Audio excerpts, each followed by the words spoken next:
Welcome to Global Watch. Please subscribe and hit the bell icon for more breaking updates. In a landmark decision that will be studied for years to come, the Supreme Court has struck down President Trump's sweeping tariffs, fundamentally altering the landscape of American trade policy.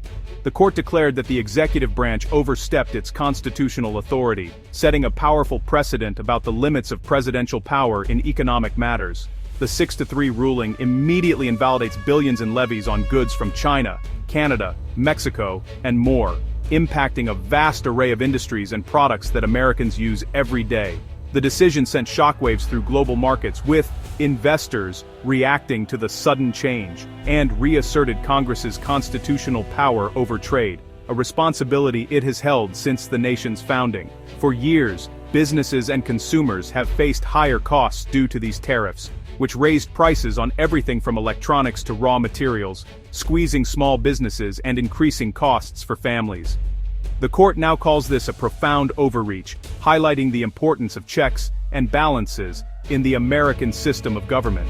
Chief Justice Roberts, writing for the majority, emphasized that only Congress can regulate commerce and impose tariffs, not the president acting alone, reinforcing the separation of powers at the heart of the Constitution. The administration's use of national security and emergency powers to justify these tariffs was rejected as a circumvention of the legislative process, a move the court found undermined democratic accountability. The decision could force the government to refund nearly $90 billion to companies, raising logistical and financial challenges for federal agencies and businesses alike, and sparking debates about how to implement such massive repayments. As optimism surges in markets and among international partners, questions remain about the future of U.S. trade policy, the industries once shielded by tariffs, and how Congress will respond to its renewed authority over America's economic destiny. To truly understand the Supreme Court's decision, we need to step back and examine the policies and political climate that ignited this constitutional showdown. The roots of the controversy stretch back several years, to a time when the U.S. government was grappling with shifting global power dynamics and mounting economic anxieties at home. The Trump administration's tariffs were a complex and controversial set of measures, imposed under the International Emergency Economic Powers Act, known as IEEPA, and Section 232 of the Trade Expansion Act. These laws, originally designed for rare and extraordinary circumstances, became the backbone of a sweeping trade war. IEEPA, intended for genuine national emergencies, was invoked to justify a 34% tariff on Chinese goods and a 10% tariff on most other imports. This was an unprecedented use of presidential power, and it sent shockwaves through global markets and diplomatic circles. Section 232, a relic of the Cold War era, allowed the president to impose tariffs on steel and aluminum, arguing that these industries were essential for national security. Supporters claimed these steps protected American jobs and industries, but critics argued it was little more than thinly veiled protectionism.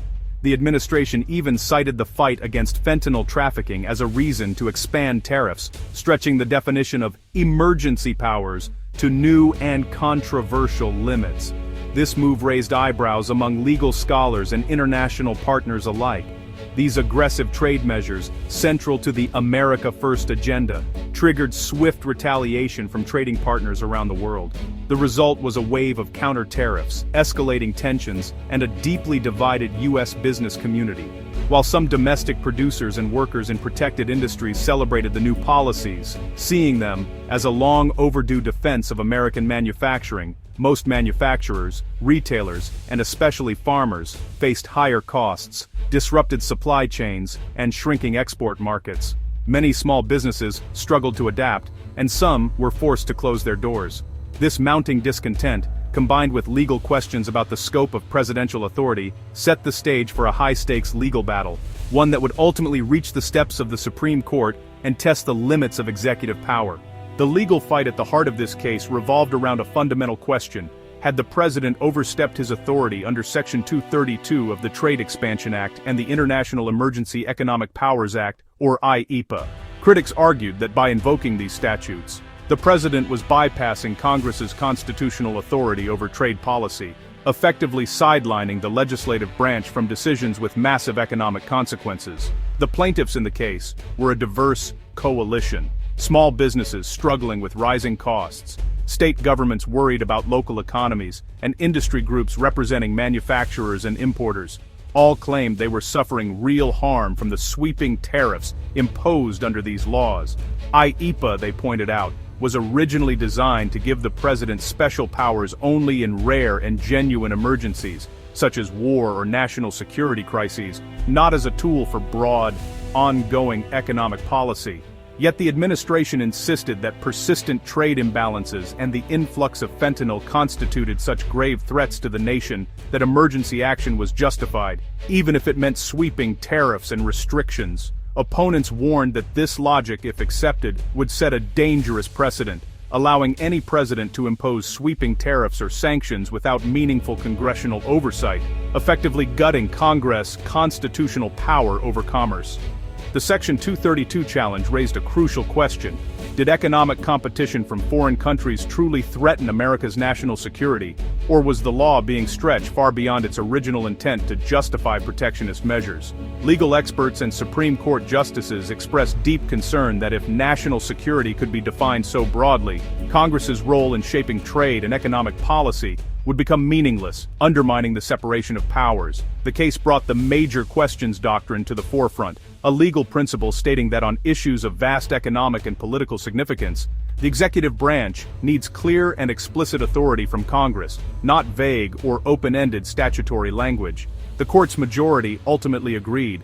Imposing tariffs on hundreds of billions of dollars in trade was simply too major a decision to rest on ambiguous legal language. Such sweeping actions, they ruled, require direct and unmistakable authorization from Congress. The ruling reasserted Congress's primary and indispensable role in setting trade policy, reaffirming the checks and balances at the heart of the Constitution.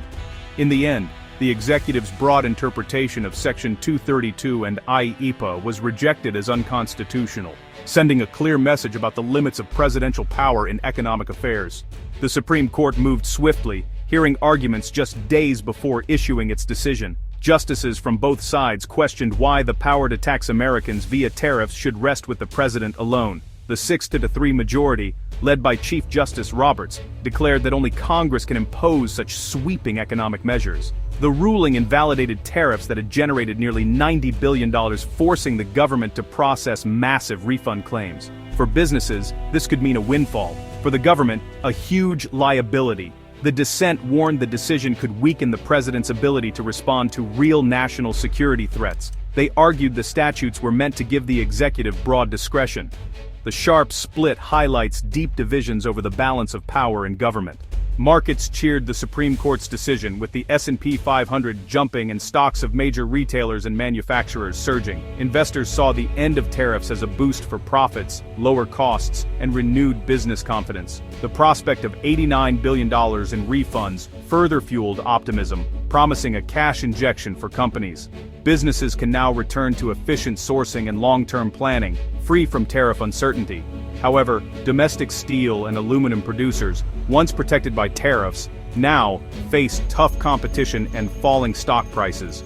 The ruling's impact is complex. While most sectors benefit, some industries must brace for new challenges. The decision underscores how trade policy can help some while hurting others. For most, though, the ruling signals a return to stability and growth. The court's decision promises relief for American households, as tariff-driven price hikes on goods like appliances and cars begin to fade. Major retailers and manufacturers stand to gain from both future savings and massive refunds, which could be reinvested or passed on to consumers. U.S. manufacturers relying on imported materials will see costs drop, boosting their competitiveness.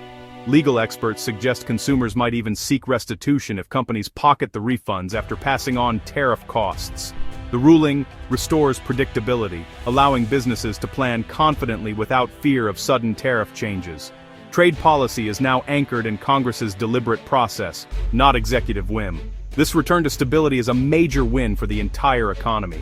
America's allies welcomed the Supreme Court's decision, seeing it as a victory for global trade rules and a chance to end retaliatory tariffs. Countries like Canada, Mexico, and the EU had long argued the U.S. tariffs violated international norms and hurt all sides. The ruling paves the way for renewed cooperation and more stable trade relations. By restoring trade authority to Congress, the U.S. signals a move away from unpredictable unilateral actions. Global businesses and governments now have greater confidence in U.S. trade policy. In China, the decision is seen as an off-ramp from a damaging trade war, opening the door to dialogue. While strategic competition remains, the end of the tariff battle removes a major irritant. The world is watching to see if this marks a new era of constructive engagement. Legal scholars call the Supreme Court's decision a landmark for the separation of powers. The ruling makes clear, national security can't be a blanket excuse for economic policies that belong to Congress. The major questions doctrine was key. On big issues, the executive needs explicit congressional approval. The court saw the tariffs as a textbook case of overreach, rejecting decades-old vague statutes as justification.